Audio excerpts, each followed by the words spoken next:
Welcome to the deep dive.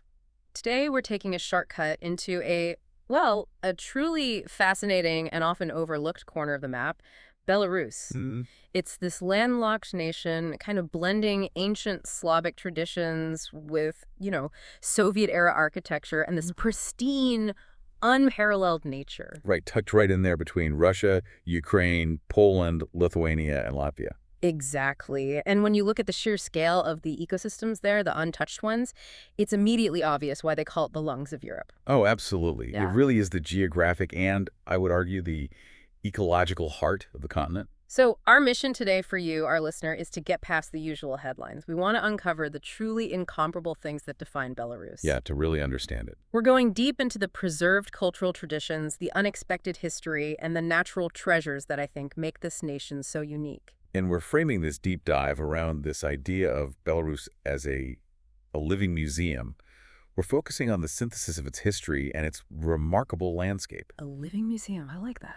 We want to understand not just where these places are, but, why these specific natural wonders and cultural rights have been so fiercely preserved right here. At Europe's crossroads. Precisely. And just a quick note before we jump in. While, of course, the geopolitical situation means you should always check entry requirements, Always. we did note that for many nationalities, the Belarusian tourist visa system is surprisingly straightforward. So maybe keep that door open for future travel plans. Absolutely.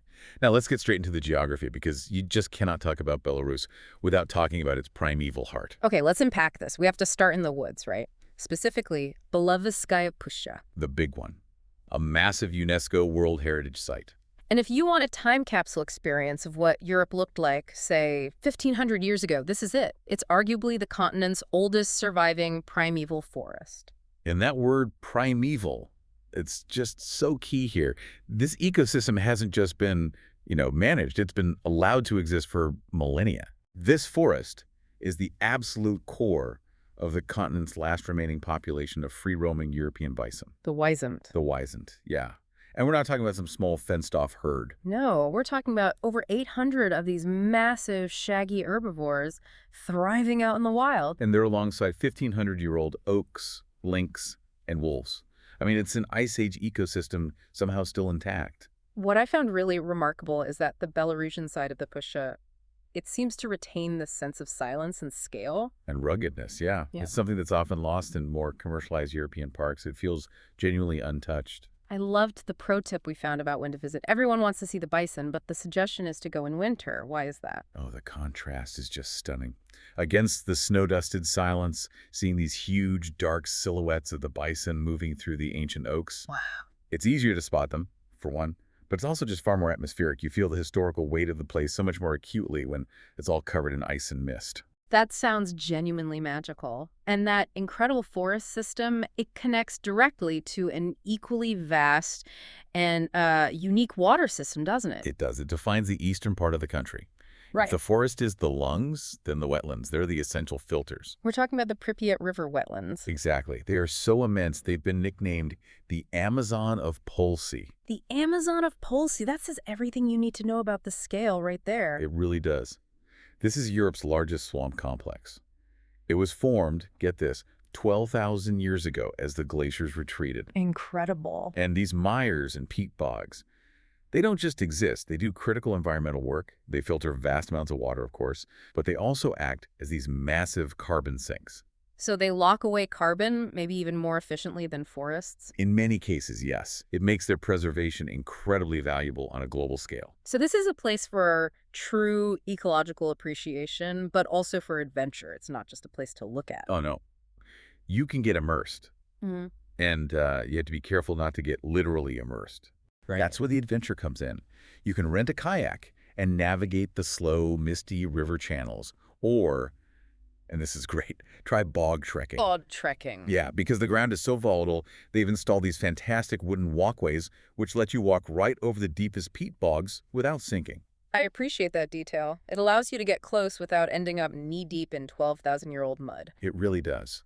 And it lets you experience the silence of this wilderness. You'll find unique flora, like these fascinating carnivorous sundews, And it's a paradise for bird watchers. Over 250 species, I read. It's the raw pulse of Europe's last great wetland. Okay, so moving from the deep, silent green of nature, let's transition to the deep, resonant echoes of culture. Mm.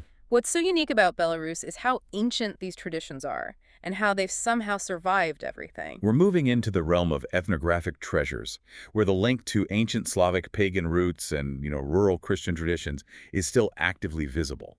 And protected. We're talking about ancient folk rites that are so special they're actually UNESCO protected. And still practiced in villages, not as staged events for tourists, but as authentic community celebrations. The examples are just profound, like the Kolyadi Czars. Right, the Christmas Stars Parade in Semisivo. Yeah. You have masked villagers dressed as military figures going through the village blessing homes. And then there's the Yurievsky Khorovod spring dances in Pagost. These aren't just local dances. They're incredibly complex community rituals. You'll find locals in these beautifully detailed embroidered costumes. Performing specific rites like the Liavonika. What are those? Those are these playful, energetic wedding spins. And then you have the verarba, which are these slow, swaying steps that mimic sacred trees like the willow. And what's really insightful is that this represents this profound cultural continuity. I mean, you think about the 20th century. Yeah, the Soviet regime actively tried to suppress these rituals, promoting atheism and conformity. So the very survival of something like the Kolyadi Tsars, deep in a rural community. It's a powerful statement of cultural resilience. It defied an empire. They just kept dancing, kept the rituals alive, simply because the community demanded it. And it's a full sensory experience. You've got the accordion music, the folk songs, and of course the food. You have to talk about the food. If you're there, you're eating draniki, those savory potato pancakes. And drinking kvass, that tangy fermented bread drink, essential fuel for all that dancing. But if you want the ultimate taste of old-school midsummer magic... It has to be Kupali. Yes, the midsummer rite where the folklore just bursts out. This is where people search the meadows at midnight for the mythical fern flower. Exactly. According to the legend, if you find it, you're granted invisibility and the power to locate buried treasure. It's classic Slavic folklore. A high-stakes treasure hunt. But the real magic, the part everyone can experience, is the communal stuff, right? That's the core of it. The giant bonfires, floating wreaths on the water, and that iconic tradition of jumping over the flames, often hand in hand with someone. It's a rite that links back directly to ancient Slavic paganism, celebrating the solstice, fire, fertility. The sheer joy and energy of it, preserved so vividly in the countryside, is just unforgettable. It's a deep link between the people and the land. Okay, let's pivot. From ancient pagan rites and bonfires to modern oddities, geopolitical time capsules, and some seriously high-stakes art smuggling. I love this part. This is where the country's identity as a crossroads takes a really thrilling, unexpected turn. And it actually makes sense if you think about objects moving across borders. We have to discuss the Museum of Rescued Art Treasures in Brest. This is not just any art museum. It's a unique, global institution. It sounds like the plot of a thriller. What makes it so unique is that it focuses solely on contraband. That's it. Over 400 priceless artifacts seized from smugglers trying to move them across the border into the EU. And it's housed in a 19th century fortress, which adds to the whole vibe. The whole experience is built around this detective tale of interception. And the artifacts themselves are astonishing. We're talking Fabergé imperial eggs, ancient Russian icons, Japanese scrolls, Buddhist relics. So just to be clear, these pieces aren't stolen from within Belarus. They're often coming from other places on their way to black markets in the West. Exactly. They were saved by the border guards. That famous Fabergé egg they have. Yeah. It's hidden pretty poorly, actually, in a smuggler's luggage. I just can't get over that. No other museum in the world dedicates itself entirely to rescued contraband like this. It transforms border enforcement into this profound statement about preserving heritage. Not just Belarusian culture, but global culture. That's a fascinating way to claim an identity by what you actively save. Speaking of intrigue, let's go back to Minsk for a totally different kind of time capsule, a Cold War fever dream. This is where American history and Belarusian history intersect in the absolute strangest way possible. The Lee Harvey Oswald Apartment Museum. Right. It recreates the cramped 1960s flat where JFK's assassin lived for 6 bizarre weeks while he defected to the Soviet Union. 6 weeks that feel like a lifetime of history. And the museum is complete with period furniture and, most importantly, all the documents about his stay.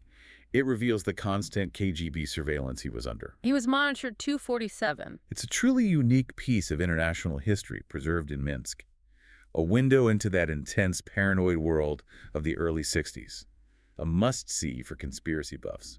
And the signage is in English, which is helpful. Very helpful. But the brilliance of Belarus is its ability to pair that intense, serious history with a delightful modern absurdity. Of course. After you visit a KGB-monitored flat, the natural next step is obviously the upside-down house near Minsk. Where else would you go? It's such a jarring contrast. The floors are ceilings, all the furniture hangs inverted. It's clearly built for modern Instagrammers. A much-needed moment of levity. And perspective shift. And while you're in that mode, you have to complete the experience with a full Soviet diner feast. We're talking proper borscht, pelmeni dumplings. And what we've seen called space-themed toasts, celebrating Yuri Gagarin. A truly multi-layered cultural meal. Okay, before we bring all these threads together, we have to mention one town that just encapsulates all of this pride and uniqueness. Belovezhskaya. Ah, Polotsk, a historical powerhouse. They claim the title of the geographical center of Europe. There's a monument there marking the spot. I know Lithuania has a rival claim, but the Belarusian one definitely anchors the country with this compelling sense of importance. And it's not just geography. Polotsk is also where you find the Sofia Cathedral, which is described as having Europe's oldest unchanged church interior. Wow. So that links them directly to medieval history and the spread of Orthodox Christianity. And most charmingly, right there in Polotsk, you find a monument to the Belarusian letter. The short U. The short U, the letter. This truly is a linguistic unicorn because it only exists in the Belarusian alphabet. So erecting a monument to a single letter, that's a powerful nod to national identity. It's self-assertion and linguistic independence. Polotsk is this nexus of cartography, medieval history, and language. We've covered a huge spectrum today, from, links in 1,500-year-old forests to villagers practicing ancient rites. To customs officers seizing imperial eggs and Cold War defectors being watched 247. The key takeaway for me is the sheer density of conserved experience. Exactly. Belarus has actively, through rural resilience and modern policy, chosen to conserve its defining features.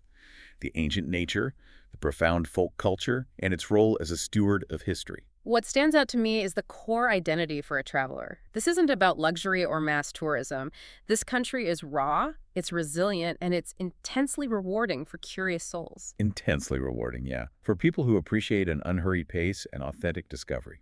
And that's the application. The advice is to start in Minsk. It's an easy flight hub, and then rent a car for those essential rural trips. You have to embrace that slow pace. That's how you connect with the deep history.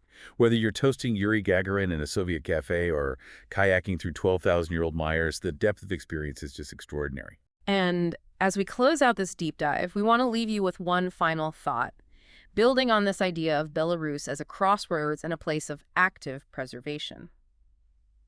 Given that this country sits at the geographic and historic nexus of Europe, what does that specific active effort to rescue contraband artifacts from multiple global cultures, Japanese scrolls, Russian icons, Buddhist relics, what does that tell us about the country's modern identity? Why does a nation so known for its ancient forests and Cold War history choose to define itself, in part, by what it saves and protects from the black market? It suggests a unique kind of custodianship over global heritage, not just their own. Exactly. That is something profound to mull over. Thank you for diving deep with us into the source material today. Whether you decide to hunt for that elusive fern flower in a midnight meadow, or just traverse the 350-meter suspension bridge over the Losha River, we hope you feel ready to explore this incredible hidden heart of Europe.